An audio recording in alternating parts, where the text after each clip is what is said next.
السلام علیکم ورحمۃ اللہ وبرکاتہ۔ نبی علیہ الصلوۃ والسلام نے فرمایا، تم مجھے 2 چیزوں کی ضمانت دے دو، میں تمہیں جنت کی ضمانت دیتا ہوں۔ اور وہ 2 چیزیں کیا ہیں؟ ایک زبان اور ایک شرمگاہ۔ اور اس میں ایک بڑا ہی گہرا نقطہ ہے، وہ یہ کہ آپ نوٹ کیجئے، عورتوں کے لیے زبان سب سے بڑا فتنہ ہے، کیونکہ زبان ان سے کنٹرول نہیں ہوتی۔ زبان کے گناہ وہ زیادہ کرتی ہیں، شرمگاہ کے گناہ ان سے کم ہوتے ہیں۔ اور زبان میں لعن طعن کرنا، گالم گلوچ کرنا، کسی کی غیبت کرنا، جھوٹ بولنا، تانے دینا، مذاق اڑانا، یہ سب چیزیں عورتوں میں بہت زیادہ کامن ہوتی ہیں۔ ان کے پاس کوئی کام نہیں ہوتا تو بس ادھر ادھر کوئی لگائی بجھائی کرتی رہتی ہیں، تو ان میں زبان کا گناہ زیادہ کامن ہے۔ اور مردوں میں زبان کا کم ہے، شرمگاہ کا زیادہ فتنہ ہے۔ عورتوں میں شرمگاہ کے فتنے کم ہیں۔ آپ دنیا میں کوئی عورت کا یہ کرائم نہیں سنیں گے کہ اس نے ریپ کیا ہے یا اس نے ایسی کوئی حرکت کی ہے، جبکہ مردوں میں یہ بہت زیادہ ہے۔ تو آپ یہ دیکھیں کہ دونوں کی جو کمزوریاں ہیں وہ دونوں ہی یہاں پہ کور ہو گئی۔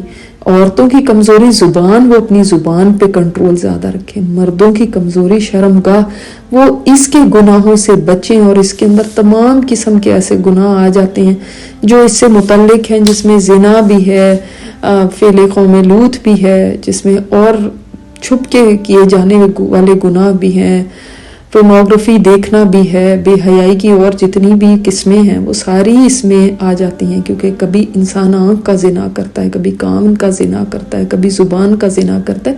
شرمگاہ تو اس کی تصدیق کرتی ہے صرف کہ ہاں بھائی اس نے یہ سب چیزیں کمپلیٹ کر لی ہیں۔ شرمگاہ پہ تو اینڈ پہ پہنچتا ہے نا، پہلے یہ سب زنا ہوتے ہیں۔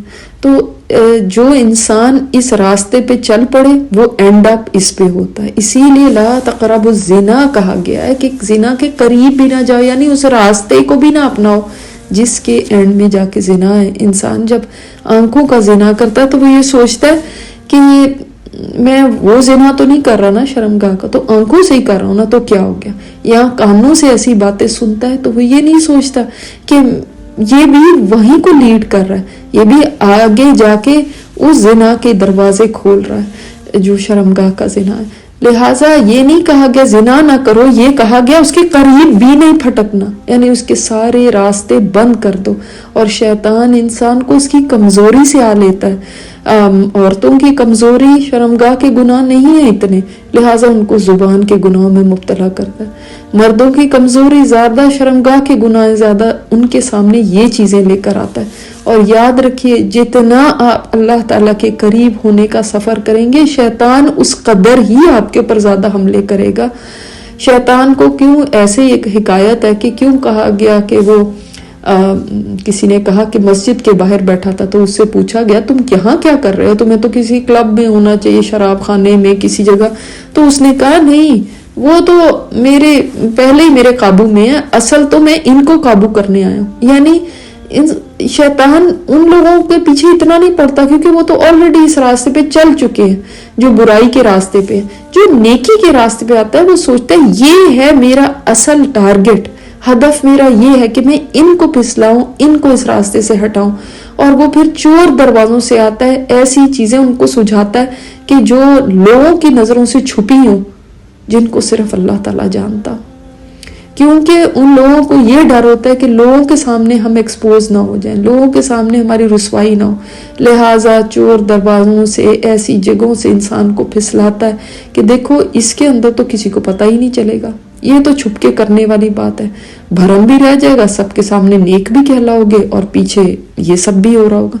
لہٰذا شیطان کی چالوں کو سمجھیں، وہ آپ کو آپ کی کمزوری سے ہی آ کے پکڑے گا۔ اللہ تعالیٰ ہمیں محفوظ رکھے شیطان کے وسواس سے اور اس کے فتنوں سے، اور اللہ تعالیٰ ہمیں اس زمین پہ بھی عزت کے ساتھ رکھے اور زمین کے نیچے بھی عزت کے ساتھ لے کر جائے۔ السلام علیکم ورحمۃ اللہ وبرکاتہ۔